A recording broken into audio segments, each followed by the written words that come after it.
Welcome to the Kitchen. Hi friends, இன்றைக்கி நம்ம பார்க்க போகிறது ஒரு சூப்பரான குலோப் ஜாம் தான் பார்க்க போகிறோம். இது ரொம்பவே டேஸ்ட்டாக இருக்கும். பேக்கரியில் நீங்கள் வாங்கின எந்த டேஸ்ட் இருக்குமோ அதே டேஸ்ட்டே இருக்கும். வாங்க இது எப்படி செய்யலான்னு பார்க்கலாம். அதுக்கு முன்னாடி நம்ம சேனலை இது வரைக்கும் சப்ஸ்கிரைப் பண்ணுங்கள். பக்கத்தில் இருக்க பெல் ஐக்கானை கிளிக் பண்ணிக்கோங்க. ஒரு பாத்திரத்தில் குலோப் ஜாம் மாவு தட்டிக்கலாம். நீங்கள் எந்த பிராண்ட் எடுத்தாலும் இதே மெத்தடில் செய்யுங்க, ரொம்பவே டேஸ்ட்டாக இருக்கும். மாவை நல்லா சமமாக ஆக்கிட்டு இந்த அளவு கரெக்டாக நோட் பண்ணி வச்சுக்கோங்க. ஏன்னா இதனுடைய அளவு தான் நம்ம சக்கரை பாவை தயாரிக்கிறதுக்கு யூஸ் பண்ண போகிறோம். அதுக்கப்புறம் கொஞ்சம் கொஞ்சமாக தண்ணி சேர்த்து நம்ம பிசைஞ்சிக்கலாம். தண்ணி சேர்த்தாச்சு. இப்போ கொஞ்சம் கொஞ்சமாக பிசைஞ்சிக்கலாம்.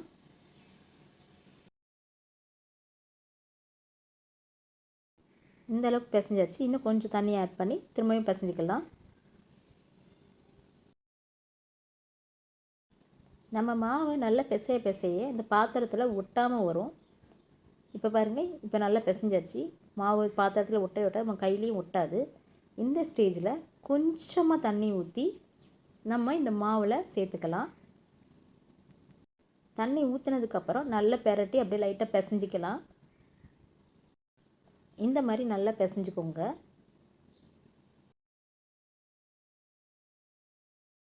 நம்ம நல்லா தண்ணி ஊற்றி லைட்டாக பிசைஞ்சு விட்டதுக்கப்புறமா பாருங்கள், இந்த மாதிரி இருக்கும். நம்ம கையில் நல்லா ஒட்டும்.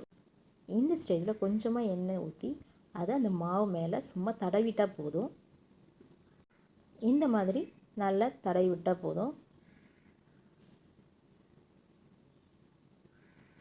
அவ்வளோதான். இப்போ நல்லா தடவி வச்சாச்சு. இப்போ இது ஒரு 5 நிமிஷம் மூடி போட்டு மூடி வச்சிடலாம். 5 நிமிஷம் இருந்தால் மட்டும் போதும்.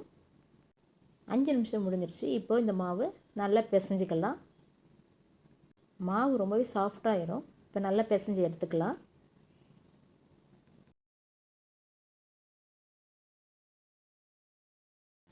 இப்போ பாருங்கள், நல்ல மாவு பிசைஞ்சாச்சு.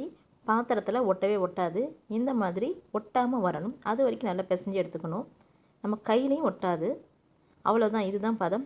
அதுக்கப்புறம் மாவை கொஞ்சம் கொஞ்சமாக எடுத்து சின்ன சின்ன உருண்டையாக பிடிச்சு எடுத்துக்கலாம். மாவு இந்த மாதிரி உள்ளங்கையில் வச்சு நல்லா அழுத்தி ப்ரெஸ் பண்ணணும். அதுக்கப்புறமா நல்ல உருண்டையாக வந்துடும். நல்லா இது மாதிரி உருட்டிக்கோங்க. பாருங்கள், சூப்பராக ரவுண்டாக பால் மாதிரி இருக்கும். இந்த மெத்தடில் நீங்கள் செய்யும்போது கையில் எண்ணெய் தேய்க்க வேண்டிய அவசியமே இல்லை. ரொம்பவே அழகான உருண்டை வந்துடும். கண்டிப்பாக உங்கள் வீட்டில் நீங்கள் ட்ரை பண்ணி பாருங்கள். இப்போ உங்களுக்காக இன்னொரு உருண்டையும் செஞ்சு காட்டுறேன். நல்லா பாருங்கள். முதல்ல கொஞ்சம் நல்லா அழுத்தம் கொடுத்து உருட்டணும். அதுக்கப்புறம் ரொம்ப சாஃப்டாக உருட்டினா போதும். அழகாக உருண்டை வந்துடும். இங்கே பாருங்கள், எவ்வளோ அழகாக இருக்குது பார்க்கவே. இதே மாதிரி நீங்களும் தாராளமாக வீட்டில் செஞ்சு பாருங்கள். சூப்பராக இருக்கும். இப்போ இதே மாதிரி சின்ன சின்ன உருண்டையாக உருட்டி ஒரு தட்டில் அடுக்கி வச்சுக்கலாம். ஒன்றோட ஒன்று ஒட்டாமல் எடுத்து வச்சுக்கோங்க. சின்ன பால் மாதிரி உருட்டி எடுத்துக்கோங்க.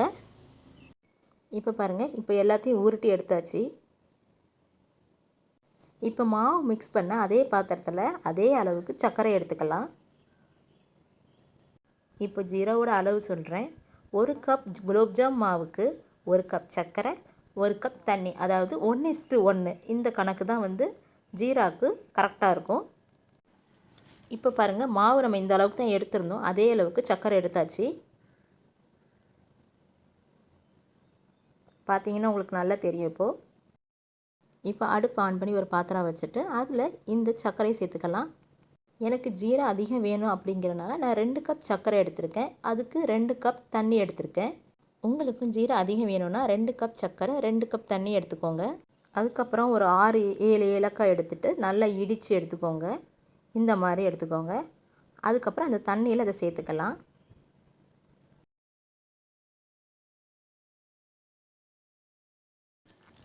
இப்போ நல்லா மிக்ஸ் பண்ணி விட்டுக்கலாம்.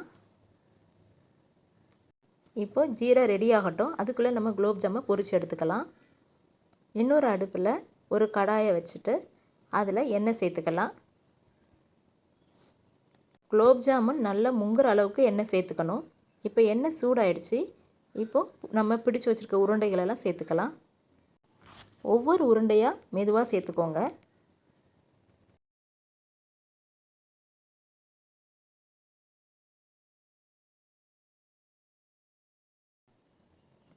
இப்போது லைட்டாக பெரட்டி விட்டுக்கலாம்.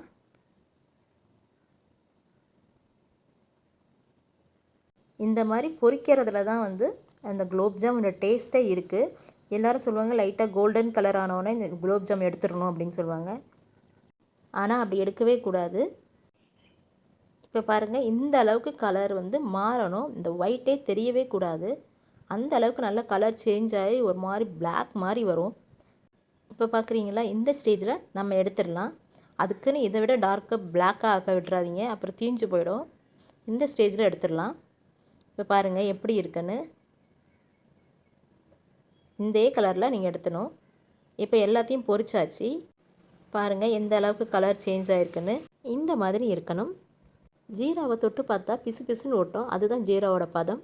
இப்போ ஜீராவை வேற ஒரு பாத்திரத்துக்கு நான் மாற்றிக்கிறேன். இப்போ பொரிச்ச உருண்டைகளை இதில் சேர்த்துக்கலாம். ஜீரா சூடாக இருந்தாலும் பரவாயில்ல, நம்ம பொரிச்ச உருண்டைகளை சேர்த்துக்கலாம். இதே மாதிரி உங்கள் வீட்டில் கண்டிப்பாக ட்ரை பண்ணி பாருங்கள். எப்படி இருக்குன்னு எங்களுக்கு கமெண்ட் பண்ணுங்கள். ஏதாச்சும் டவுட் இருந்தாலும் கண்டிப்பாக கேளுங்க. இப்போ எல்லாத்தையும் நம்ம சேர்த்தாச்சு. பாருங்கள், பார்க்கவே எவ்வளோ சூப்பராக அழகாக இருக்குது. அரை மணி நேரம் ஊறிடுச்சு. இப்போ பாருங்கள், இப்போ ஒரு பவுலில் நான் எடுத்துகிட்டு வந்திருக்கேன். இது எவ்வளோ சாஃப்டாக சூப்பராக இருக்குது பாருங்கள். செம்ம டேஸ்ட்டாக இருந்துச்சு. கண்டிப்பாக உங்கள் வீட்லேயும் ட்ரை பண்ணி பாருங்கள். இந்த சேனல் உங்களுக்கு பிடிச்சிருந்தா சப்ஸ்கிரைப் பண்ணுங்கள், லைக் பண்ணுங்கள், ஷேர் பண்ணுங்கள். தேங்க்யூ.